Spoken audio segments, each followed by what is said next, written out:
അയ്യോ മാഡം നേരത്തെ തോന്നല്ലേ ഐഷ? എത്ര നേരമാടാ ഞാൻ വന്നിട്ട്? കൊറേ നേരമായാ? വാ.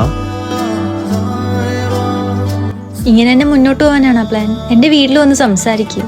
എടി വീട്ടിൽ വന്ന് സംസാരിക്കണമെന്നൊക്കെ ഉണ്ട്. നിന്റെ ബാപ്പാടെ ഈ കടയും കാര്യമൊക്കെ അറിയാല്ലേ?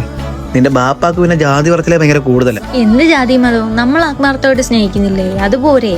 ഒന്നാതെ നിന്റെ ഇക്കൊക്കെ എന്റെ അടുത്ത് ഭയങ്കര ചോദിച്ചില്ല. ഞാൻ പിന്നെ എന്തോ ചെയ്യാന്?